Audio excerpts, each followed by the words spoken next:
Anthony Birchak. I'm going to pound his number in and get it ringing, and we'll talk with him. See what he's got cooking, what he's up to tonight, what he's been doing, getting ready for this fight. Hello, this is Anthony. Hey, good evening, Anthony. It's Big Perm with Uncensored MMA. How are you, man? Big Perm, what up? Oh, man, I'm just chilling, man. Just chilling tonight. How about you? What you doing? We just got done celebrating Mercedes' birthday dinner here in Tucson. Took her out to Firebird Steakhouse. We had one of our sponsors pay for the dinner, and I couldn't eat anything, but everything looked delicious, and I had a tremendous salad.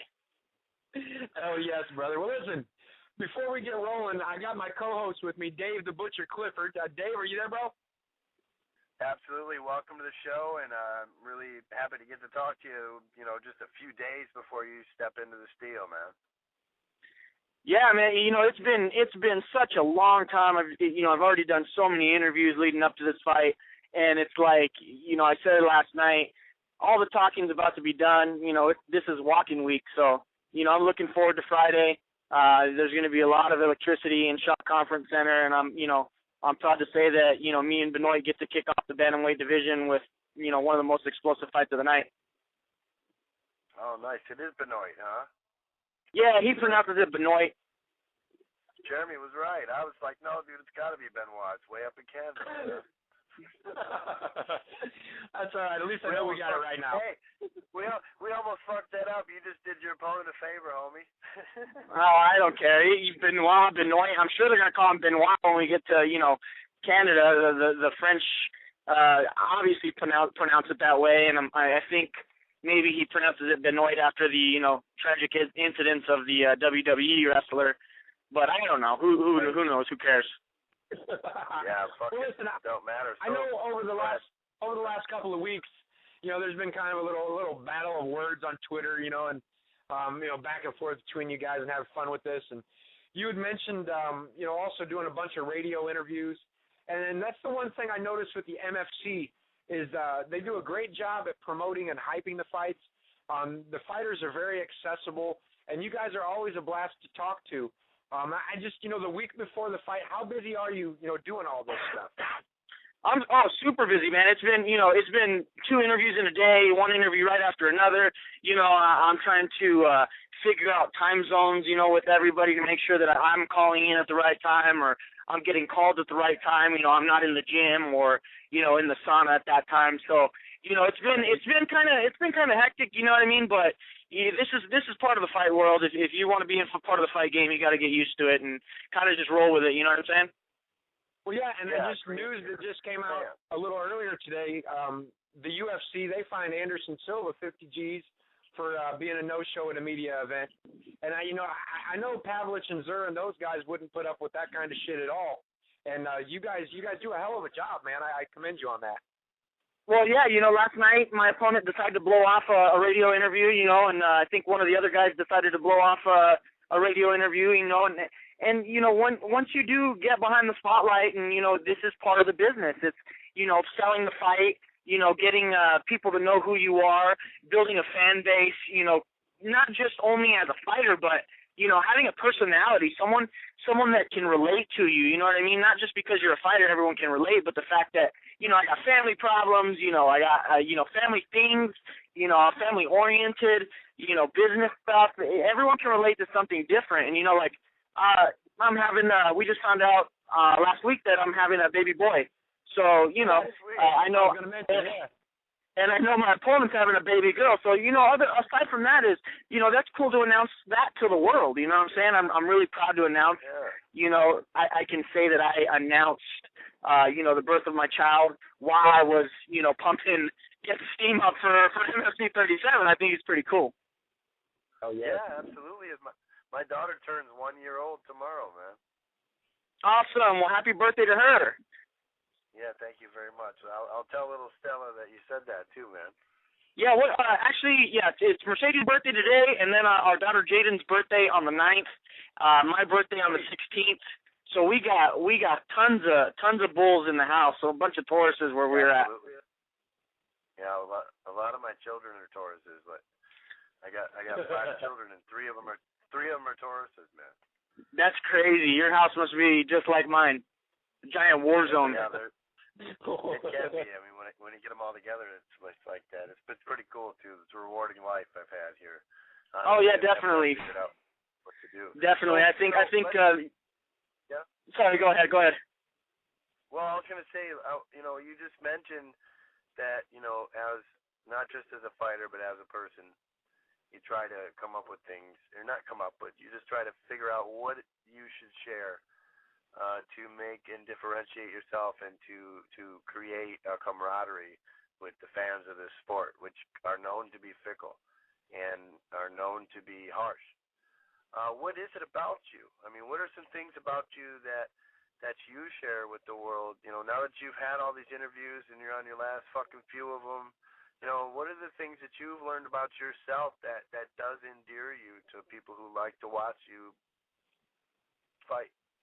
Well, I mean, I think it's the fact that I bring such explosive and ferocity to the cage and ring. But when you get to know me, you know what I mean? Like, you just kick it on the couch with me. If you see me out in public, please come up to me and say hi. You know what I mean? I'm a monster when it's time to clock in and do my job. But I'm an absolute friend, and I'm cool with every fan that I see. I got some crazy ultra fans, and I think it's awesome to sit down and be able to take pictures of them and stuff. And leading up to this fight, a couple of my fans are actually flying out from Dallas to come watch me in Edmonton. So I think it's super cool. People are digging my personality, digging my energy, and I'm hoping they're digging the kind of fights that I put out. Well, Anthony, let's talk about the camp leading up to the fight and who you had helping you get prepared for this. Tell us, how did the camp go? Were there any rough spots? And again, who was in the gym helping you get ready for this battle? Oh, like I said, man, it's been long. I known about this fight for 12 weeks, and I was already kind of staying ready after my last fight, just to, in case an organization called for a last minute fight, I'd be ready. So it was like I've just been training this entire time. Camp's been up, camp's been down. It's been back up and been back down again. And right now I'm peaking right at the good time. I got so much good energy. I've had George Roop has a fight May 25th, and Chris Carriasso fights the weekend after me in Brazil. So I've had these Chris is a UFC flyweight, George is newly bantamweight. And, there's been so much good, positive energy flowing through the gym. All of us are so driven and goal-oriented. We know what we want to achieve with these fights. We're going to be able to implement these things. And, I ended up being able to travel up to Extreme Couture, and I couldn't have picked the perfect time. I went up there during the Ultimate Fighter tryouts, and every top prospect at 135s was in Vegas, and being able to work with, dude, it was awesome, man. So, I had a couple guys out of Pat Barry's gym. Oh yeah, dude. There was a bunch of the dudes from Pat Barry's gym that they were like, hey, you're that kid from the MFC. We know you got a fight coming up, and all these dudes put work into me. You know what I mean? There was a kid named Carl, Donald Williams, Andre Kieva. There was my homeboy, bro. Yeah, Carl D, man. He's from Mount Pleasant, where I announced like his first amateur fight. Like, he's my friend, man. Oh yeah, bro. Those guys took super care of me. You know what I mean? We had good rolls, good sparring sessions. Dude, yeah, everything was awesome going into this, going up to Extreme. I got to train with, undefeated pro boxer Chris Algieri, and our striking coach is Tim Lane. So it was a great experience, man. Great experience. That's awesome, man. That's you're going to the right places, dude. Honestly, that's awesome. Tell Carl if you talk to him, man. Tell him the butcher said what's up. All right, he'll get a kick out of that. Oh, for sure. Yeah, we I know Andre Kieva had a fight recently. I haven't talked to him since, but we usually fire back some stuff, between each other on Twitter and stuff. So I'll definitely hit him up and let him know you guys say what's up. That's sure, man. That's really cool. Well, you got. See, that's cool. There's our little 6 degrees of separation, man. See? Yeah. That right. That's sweet. And I honestly, every show I learn stuff like that, and it's, guys, people that pick this up, and there's a lot of people that try it and can't do it. There's a lot of people that try fishing and never catch a fish. But the people that stick with it end up going places, and they all go to the same, maybe, there's only a handful of places that are producing amateurs in the pros and putting people in big leagues.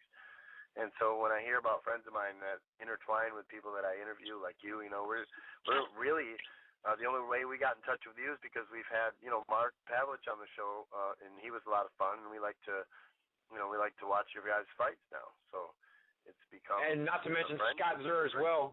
Scott Zur has been a great help to the show, and I know he drives you guys pretty hard as well, Anthony. Shoot.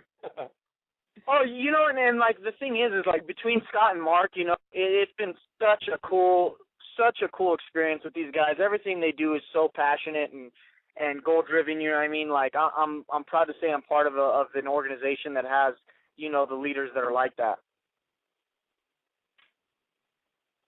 Well, and that's what it takes. Viewers than some of the other organizations. I mean, I really think that they're starting to set themselves apart. I mean, if you obviously Mark, and he'll tell you that he's other than the UFC, he's the real deal. He's the shit. So he's going out there to prove what he says, man. And you guys are helping him because you're definitely. You know what? And I was talking about this with somebody else. Pavlich could definitely grow from strength to strength if he decided to go corporate. But he wants to keep his business family oriented. It's his wife, it's his son, and Scott, and they're the ones that run everything. They're the ones that put together these great cards, these great matchups. It's like I said, they could go big if they wanted to go corporate, but that's not what they're about. And they're doing great in the way of marketing, just themselves and being a family-oriented business like that. Well, Anthony, let's get back to the fight for a minute, man. Coming up again on the 10th of May, this Friday, your opponent, Ryan Benoit, I know, through your camp, you've surely watched a lot of film on this guy. Are there any holes, in his game that you see that you're looking to exploit? Definitely. I got obviously my game plan and exploit Benoit, exactly. I think there's a lot of things that, he's got, that pose problems for me. Obviously it's a fight, you know what I mean? But at the same time, I think there's way more on my end that's going to pose problems for him. He calls me wild and non-technical, you know what I mean? I'm more afraid to fight a wild fighter because you don't know where a punch is coming from. You don't know where a takedown's coming from. You know what I'm saying? So I'll gladly wear that hat. That's fine. If he wants to say I'm wild and, he thinks that I'm going to swing wildly and come in on my takedowns, that's fine. But, the fact of the matter is obviously I'm in this profession 110%. This is my job. I don't have any jobs outside of this. I am a professional fighter. I live the fight life day in and day out, broke, scrounging, trying to figure out what's going on, training 3 times a day, and I think, the holes that I have found, I'm going to be able to really blow those wide open and make this a very one-sided fight. Well, that's good to be, that's always the intention, and to be ready for anything they might throw at you, because through those holes you find the strengths as well. And, when you're ready for a fight, it's a fight. And then if you're a professional fighter, one of the things I remember from somebody we interviewed, Phil Baroni, the New York Badass, been on our show a couple of times. He's like, I'm a fucking prize fighter. I get paid to go in and win. And, exactly. It sounds like you're ready. You know what I mean? Exactly. And like you said, walking week. Yeah, exactly. And I think the things that Ryan, lacks are just experience. You know what I'm saying? Obviously he has a sterling record, 6-1. He's finished everybody, but he's never fought someone as aggressive as me. He always has his opponents on their heels, and I'm always coming forward, staying right in your face. You want to punch me, punch me. I'm going to take some hits to give some hits, and that's what fighting's about. Yeah, plant your feet and bang, get it going, Vandalay style. Exactly. Oh, yes. Oh, yes. Well, and, this, let's see, this fight that you guys are fighting, I mean, your opponent you said is 6-1, but, I mean, you got a record of 9-1, man. I mean, with, 6 years coming by submission. Do you really feel that this is going to be more a fight on the feet, or do you think, your submissions are going to come into play in this fight with Ryan? Well, it's interesting. He's got a wrestling pedigree. He he was a Texas State he was a Texas State runner-up. You know, he wrestled at Menlo College, so you know he's got some ground skills. He's got some good explosive takedowns. You know, the thing is when you get two tough wrestlers, you know, the wrestling usually cancels each other out, and they want to stand on the feet and bang. But you know, I'm a strategist first and foremost, and I think you know, kind of good fighters find the holes and capitalize, and great fighters create the holes and capitalize, and that's what I plan to do May 10th is create holes. Yeah, absolutely. I mean, and strategy is, you know. And again, exploit Benoit. Yep, absolutely. That's the name of the camp, bro. But exploit Benoit, man. Outgas, outsmash. That's that's been my motto. Outgas, outsmash. Exploit Benoit. That's the shit, man. That's great. Well, that boxing bell you just heard tells me I got a couple minutes left with you. I like to have a kind of a fun question, and then I'll turn it over to Perm so you can cover your sponsors and you know how people can get a hold of you and stuff.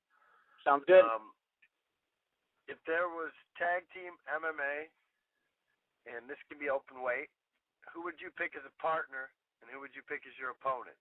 Dude, me and Ed West already talked about this, bro. It'd be me and Ed West. We'd call each other the Double Dragons, dude. It'd be tag team MMA, me and Eddie Wild West, bro. That'd be the sickest team ever.